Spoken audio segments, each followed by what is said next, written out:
Continuando, meus queridos, sobre a teologia na Epístola aos Hebreus.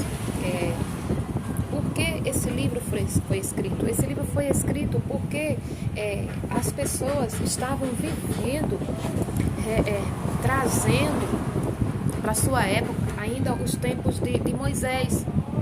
Embora Cristo já tivesse vindo ao mundo, morrido, ressuscitado, subido ao céu, aquele povo ainda estava vivendo, trazendo os tempos de Moisés. E estavam colocando Arão acima de Cristo. Que Arão foi o sacerdote, o sacerdote escolhido, depois os filhos dele e assim sucessivamente. Então eles estavam ainda vivendo esse tempo, colocando esse sacerdócio de arônico,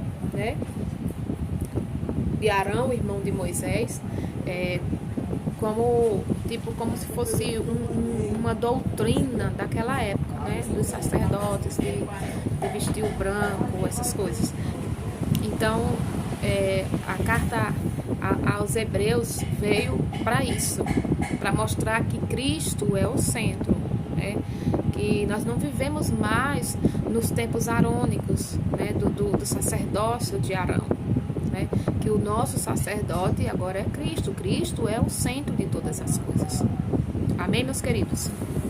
Veio para abrir essa visão, abrir essa visão das pessoas, de que Cristo, ele é eterno, Cristo é impecável, Cristo não erra.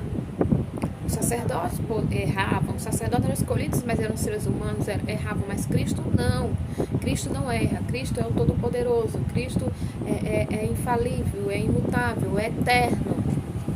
Para tirar essa visão arônica da cabeça dos hebreus naquela época.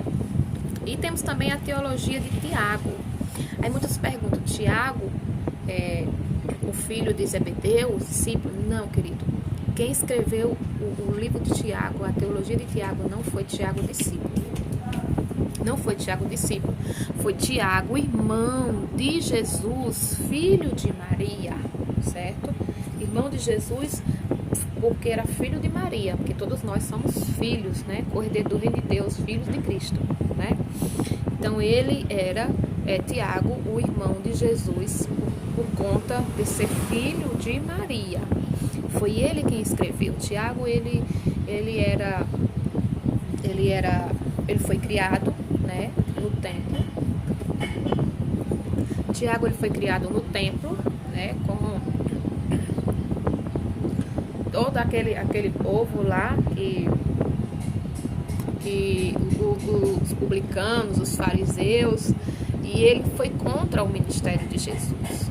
Ele foi contra porque ele estava sendo ensinado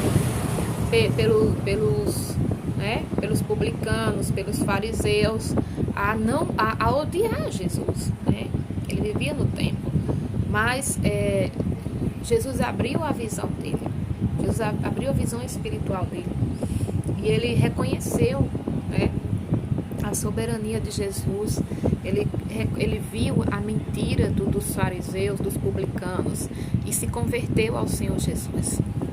Ele se converteu a ele e continuou o ministério de Jesus. Ele continuou, quando Jesus subiu ao céu, ele continuou também a pregar a palavra do Senhor, a abrir igreja também, Tiago escreveu a certa classe dos judeus cristãos, a qual se manifestava uma tendência de separar a fé das obras. Pretendiam ter fé, mas existia entre eles impaciência sobre provação, contendas, acepção de pessoas, difamações e mundaísmo. Então, Tiago, ele escreveu o livro por conta disso, por conta das pessoas, desse mundaísmo que estava entrando dentro da igreja, da acepção de pessoas, de ser melhores do que os outros, das provações, de contenda, de confusão, de disse-me-disse. Então foi isso que ele escreveu, foi para quebrar isso dentro da igreja.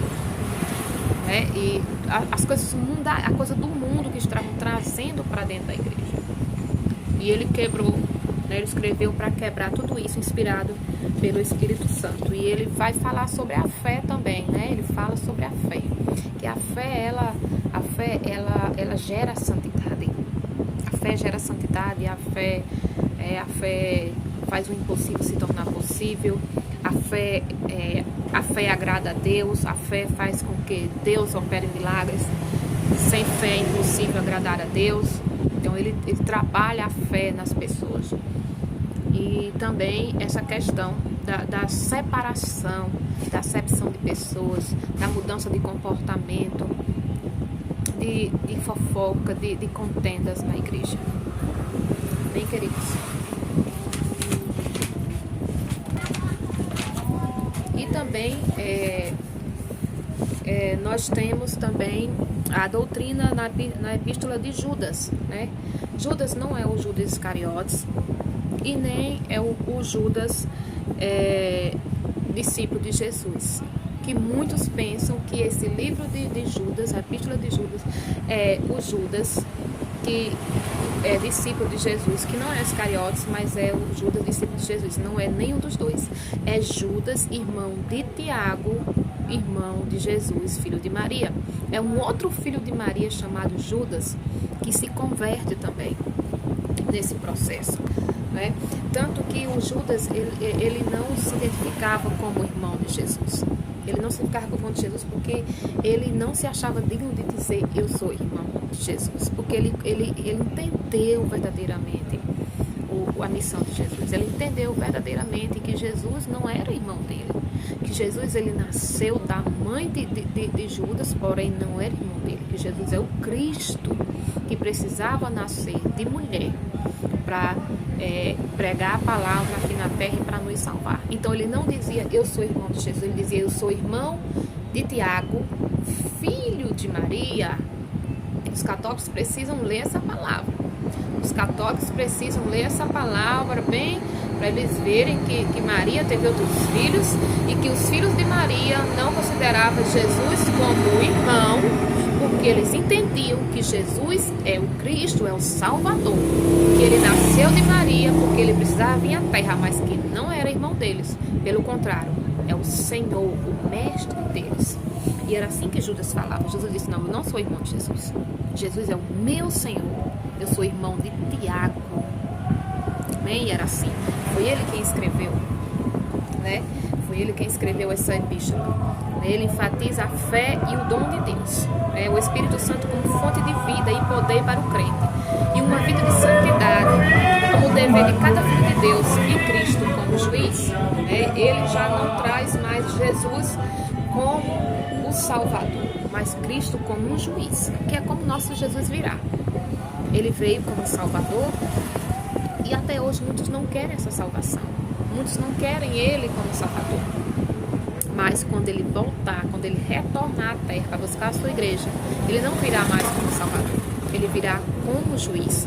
E é isso que Judas ele retrata na epístola, que Jesus virá como juiz. Que nós devemos ser santos, que nós devemos buscar santidade, para que quando o nosso juiz vier, ele possa nos absorver, né, de todos os pecados e nos levar com ele. Amém, meus queridos? Louvado seja Deus. Ele também vai dizer que a santidade do cristão é um dever. A santidade do cristão não é uma honra. A santidade do cristão não merece aplausos.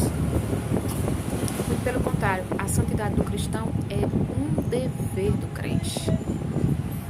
O dever do crente é ser santo, é buscar a santidade todos os dias, é procurar servir a Deus, é tirar o que não agrada a Deus da nossa vida. Isso é um dever, não é nada de honra e nem de aplauso.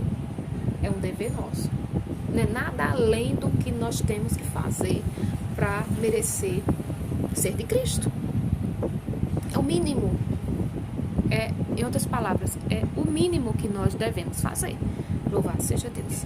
Amém, queridos? E por último, a teologia do Apocalipse. O Apocalipse foi escrito pelo apóstolo João Esse é o João discípulo de Jesus, não é o João Batista, como já foi falado anteriormente, que foi levado pelos romanos para a ilha de Pátmos para ser morto por cobras venenosas, por animais selvagens, de tudo que é espécie, num lugar inabitável ao ser humano. Mas, porém, foi lá que a grande revelação de Jesus aconteceu na vida dele. É assim, é o ímpio tentando matar o crente, e Jesus abençoando, e Jesus dando vitória. É assim que o nosso Deus faz. E foi assim que ele recebeu a revelação para as 7 igrejas, né, do Apocalipse, todo o futuro da humanidade, que esse é o futuro da humanidade, para todo o futuro da humanidade. E o livro do Apocalipse revela os últimos dias da igreja aqui na terra e a eternidade no céu. Foi escrito pelo apóstolo João, o apóstolo do amor, o apóstolo que foi escolhido para trazer as revelações futurísticas do Evangelho de Cristo. Amém, queridos? Louvado seja Deus. E termina essa disciplina, Teologia do Novo Testamento.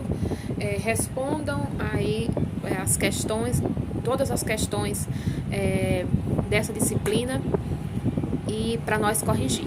Amém? Fiquem todos na paz do Senhor e um grande abraço.